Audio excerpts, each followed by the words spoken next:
What's up, good people? This is Tony Wiggins with Locked On Jaguars. I'm going to talk about NFL coaching, hiring, and the process, what it used to be and what it is now, and why it's taking so long for the Jaguars and other teams to find a coach. I'll do it in just a second here on a Friday edition of Locked On Jaguars. You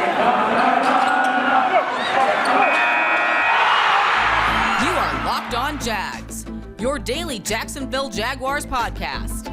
Part of the Locked On Podcast Network. Your team every day.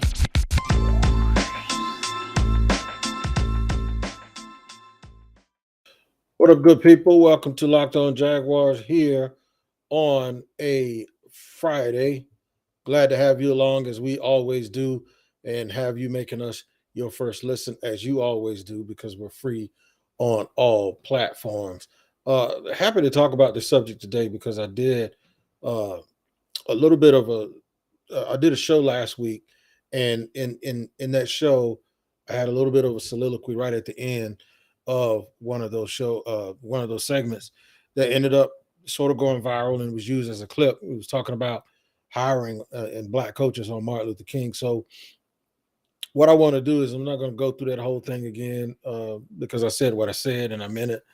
But what I will do is talk about the process as we know it in the NFL and as it pertains to Jacksonville and other teams, since the Jaguars are still looking for a head coach. It was brought up it came up to me because there's now talk that there was an alleged conversation between Jacksonville and longtime NFL backup quarterback Luke McCown, and I say backup with emphasis, because we have a hard time trying to figure out who the experts are or who the guys that should be talking about sports, listening to sports. And granted, I didn't play and I talk about sports, but I think sometimes we get a little bit confused with the hierarchy in terms of who's qualified to do what based on what we see on TV. And the unfortunate part is it seems like there's always this line where race comes into play, where the qualifications don't seem to be the same for guys who look different. So we'll discuss all of that here, even bringing up the Jaguars, and we'll stretch it out over a matter of 3 seconds. 3 segments. I will, in the last and final segment, talk about Byron Leftwich and what his potential staff would probably look like, and why, if he does not retain Joe Cullen, why that shouldn't be a surprise to anyone. But first, let's get to what I'm really wanting to discuss today, and that is some history here. So before we think that it's just me sitting around just trying to think of content or come up with some thing that's going to create clicks, which anybody who listens to Locked On Jaguars should know me better than that because it's not what I do. I try to inform. I don't try to draw attention to me, but I just try to inform. So I'll try to use facts. In case you don't remember, you don't go as far back as I do. When I was younger, there was a way for guys to become head coaches. First of all, jobs didn't open up as much. And when I say younger, I'm going to go back maybe over the last quarter century, 25 years, which is a little bit less than half my life. There was a time when jobs didn't open up as often as they do now. And when they did, the hiring practices or the way things seemed to go was always clear. You find the coordinators of the team that won the Super Bowl, and the offensive coordinator and defensive coordinator would probably get a job. And then in some cases, the team that went to the Super Bowl and lost, if there were more jobs available, the offensive and defensive coordinator of the losing team would get a job. It's not the way it is anymore. And I don't know when the goalpost changed or when it moved, but it always seems like these things happen when that guy who does whatever or fills whatever square it is or matches whatever criteria or meets whatever requirement, when those guys start to be African Americans, that's when the rules seem to change. I saw a graphic yesterday on Twitter. I think Kyle Shanahan's great. I think Sean McVay's great. I think Matt LaFleur is great. But at one point, they were three assistant coaches under Mike Shanahan in Washington. And Mike Shanahan went 3-13 and got fired. And then the Washington football team hired Jay Gruden to be the coach. And those other three guys left. And now those guys are on a path, or some of they're all in the playoffs fighting for a Super Bowl. So it looks like it's been justified. But it's also they're being put in really, really good positions. And like I said, I'm not saying that they're not good coaches because I think they are. My point is I think there are other coaches who can be good coaches and aren't being given a chance. So folks say, what do you mean they're not given a chance? Byron Leftwich is being interviewed. Yeah, he's being interviewed. I want to see him get a job. What about Eric Bieniemy? How come he seems like the guy who's just forgotten? He's won a Super Bowl.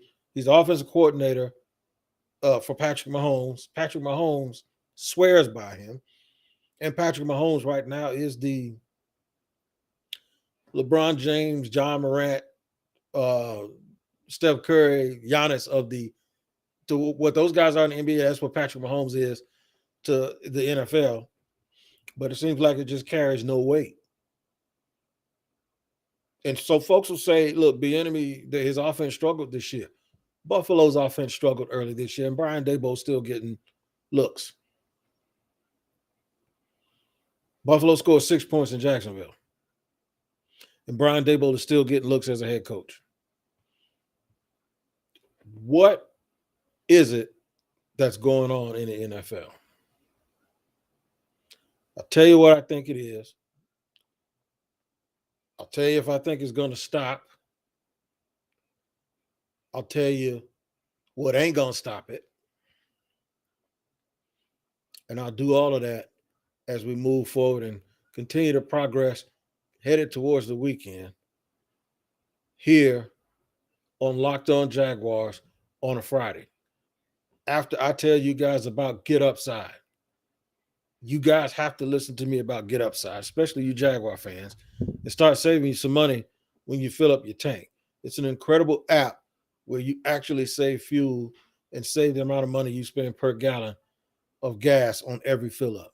Just download the free Get Upside app in the App Store or on Google Play right now and use the promo code Touchdown and get a bonus 25 cents per gallon on your first fill up.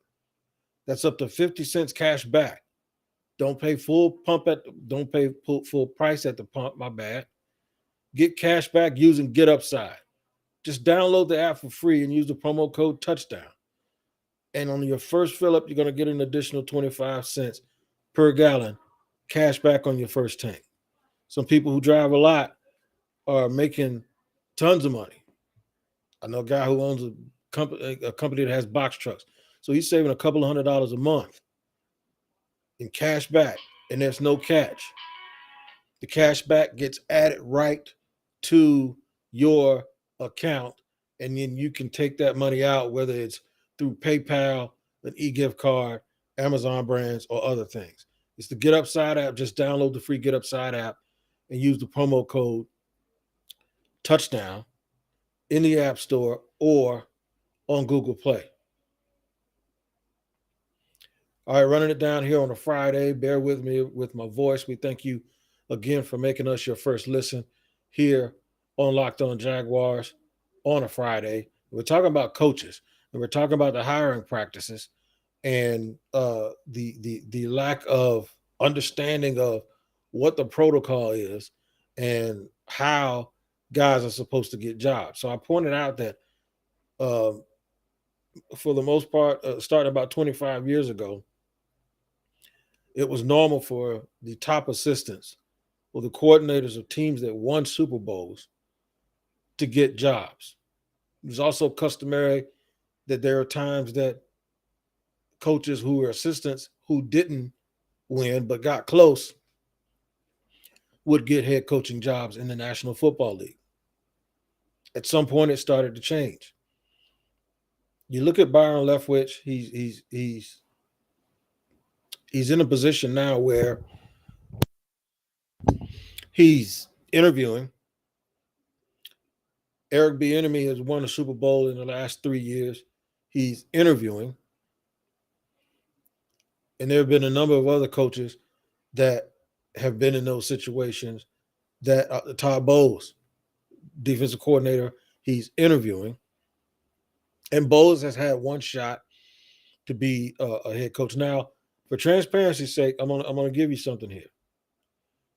There are other coaches that I believe have done a good job who aren't black that also don't get a second chance.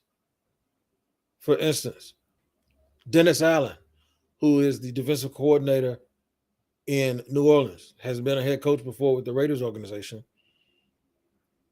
Dennis Allen has not been given a second shot yet. And I think Dennis Allen at some point deserves another chance because his defense is always at the very top. There could be multiple factors at play here. It's just that we need to figure out and understand, and we're in the public and in the media. I know if we're trying to figure it out, I know the coaches are trying to figure it out. Everyone in any career sets their course of action and has a roadmap to achieve the ultimate goal. And generally to do that, you got to fill this square, that square, this square, and that square. In the NFL, those requirements and those squares seem to really fluctuate and move around from year to year. If Josh McCown gets a head coaching job, as rumor has it that Houston wants to hire him, it would be an absolute slap in the face for everyone in the coaching profession. And I'm going to tell you how consistent I am about this. I said the same thing about Deion Sanders with a Power 5 coaching job before he went to Jackson State, that he didn't deserve the job at Florida State.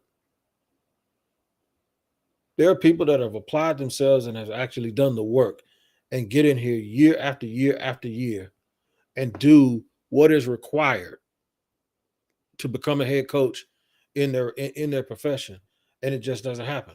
Sometimes I actually blame African American coaches for getting comfortable, and I'll tell you what I mean by that. You concede sometimes that you're not gonna, that the system doesn't work out for you, and they fall into this rut of becoming position coaches. And sometimes they look like a position coach and look like a guy that have no clue or no aspirations to move beyond the point where they are,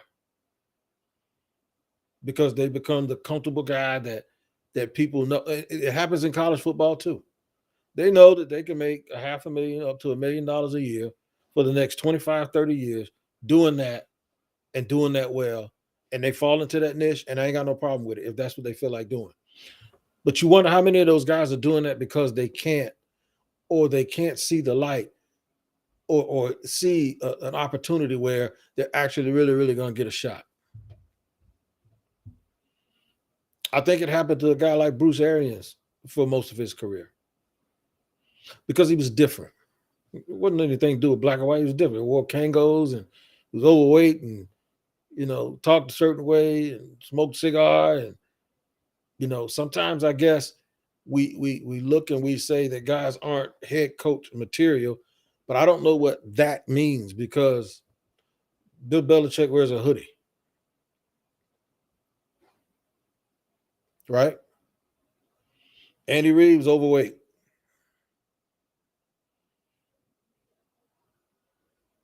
It seems like now we're in this mode where everybody wants to hire this guy that looks like a fighter pilot. Like he could either be a head coach or he could star in Top Gun 4 or whatever. Or these guys that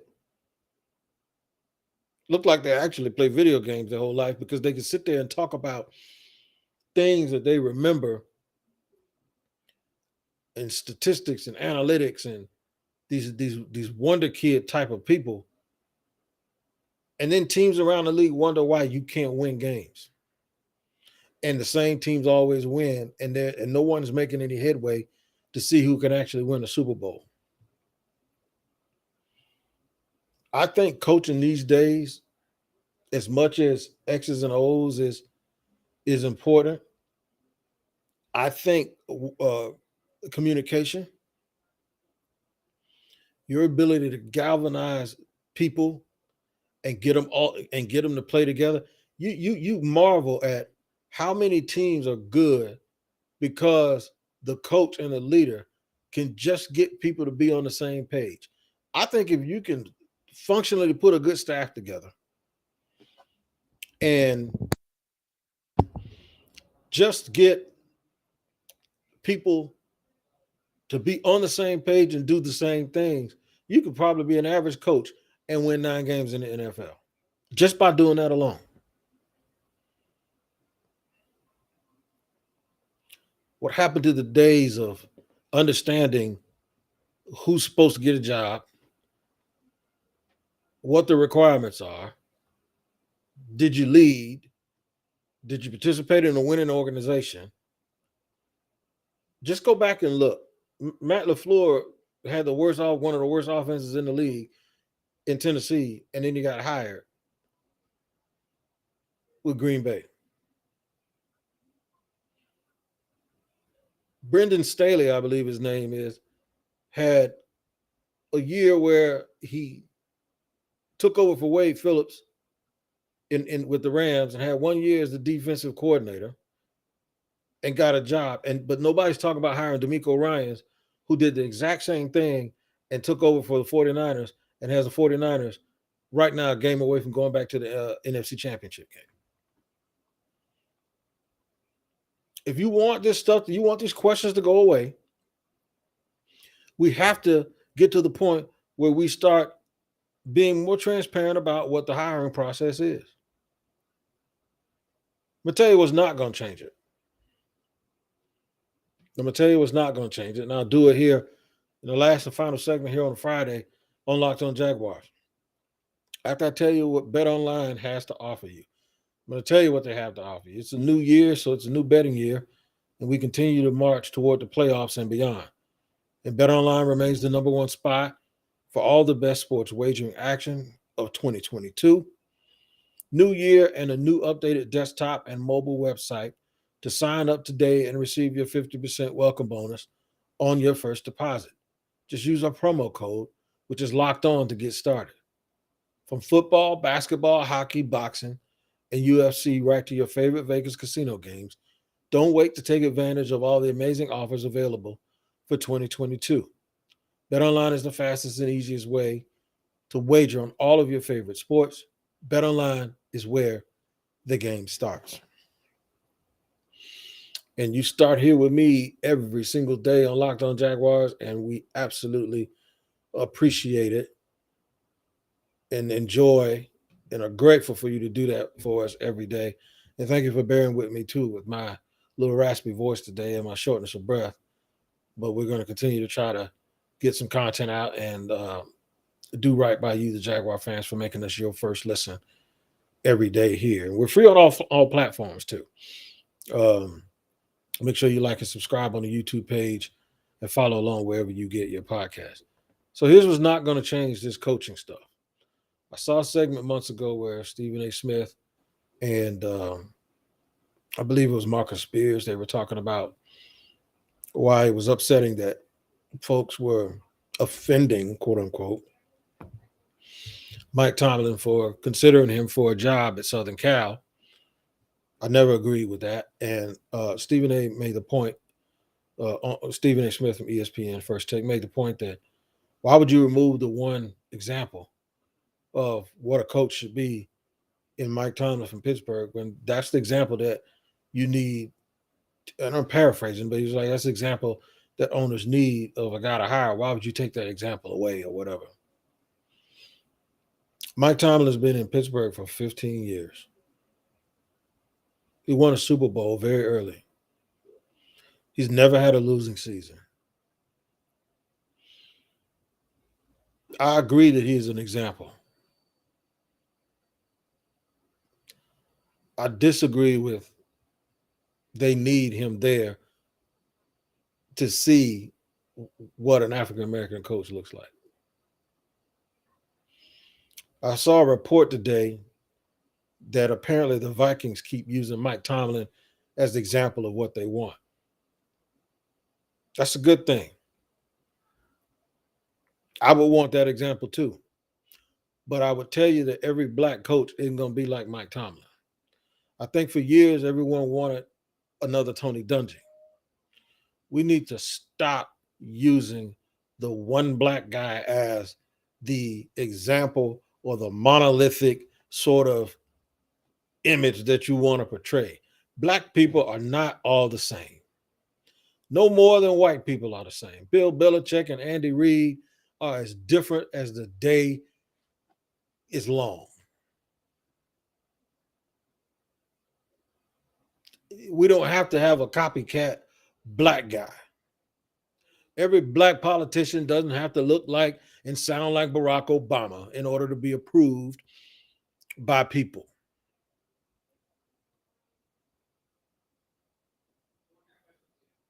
Nick Saban and Dabo Swinney couldn't be two different people, and they both won championships. So now we're going to just look for the next Mike Tomlin. Which, if you're looking for the next Mike Tomlin, you might find that in a white guy. It is absolutely frustrating to me that we always use the greatest example that we can find and say everybody else who looks like him has to be just like that.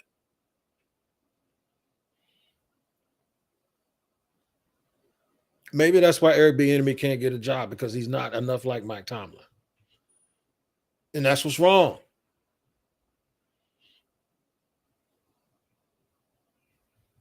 That's what's wrong. There are winning qualities that these guys have, and they're not getting looked at for jobs. And it absolutely bothers and bugs the absolute hell out of me that this is what subliminally everyone does.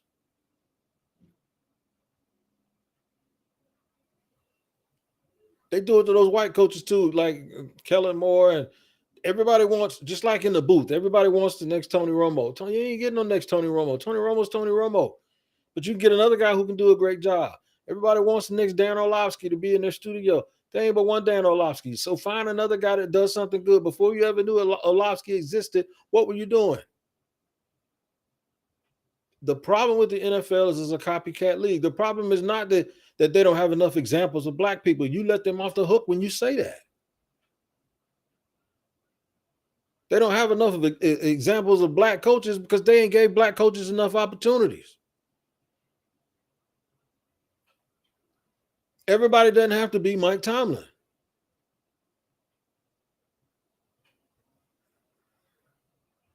Stop it. It's ridiculous. It sounds ridiculous, and it is ridiculous. Oh, he's Mike Tomlin. Like he's another Mike Tomlin. Oh, Mike's the example that they need. Man, that ain't got nothing to do with nothing. If Mike was the example that they needed to hire black coaches, then they would have been doing it, because guess what? He's one of the 2 or 3 best coaches in the NFL. He's a great example, right? So they're not hiring them because of a lack of an example. They're hiring them because they don't want to. And we need to call them out on it. Ain't nobody going to make them do what they don't want to do.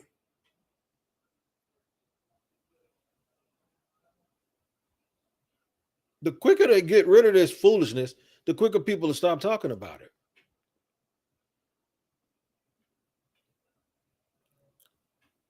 But the reason why they won't get rid of it, because everybody's talking points all thrown off, and they keep bringing up all of these different examples.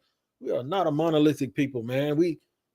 You're just missing out. You're missing out on potential great coaches in the NFL, great parity, great examples to show that you are fair, that you are giving guys chances. And if they fail, they fail. So what? But we need to stop pointing to one guy as the example for all black people. That's not the way this is supposed to go. No more than we point to one guy for the example for all white people. We don't do that, do we? No. Arthur Smith can have hair hanging all down, and them same people that sit there and talk about Mike Tomlin, the same ones that will tell a black coach he needs to get his hair cut.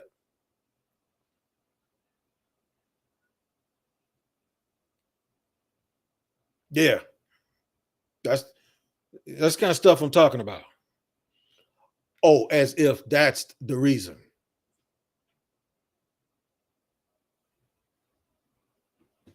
Tell you the reason you join me every day and make me your first listen is because we bring individual content, and your second listen needs to be the Locked On Bets podcast, hosted by your boy Q and Lee Sterling. Off the chain, man. If you want to make some bets, you want to make you some money, you need to listen to the Locked On Bets podcast, find it, subscribe to it, and like it, because they're going to give you all the information you need. I want you guys to take care of each other, man. Have a good weekend. Hopefully I will too. And we can get back to being a little bit more healthy and being 100% back on point. And maybe the Jaguars will get a coach. If we do, we'll have breaking news with that over the weekend as well. Until then, you guys take care of each other. And thank you for joining Locked On Jaguars on a Friday and all this week. We appreciate you making us your first listen. Until next time, I'm Tony.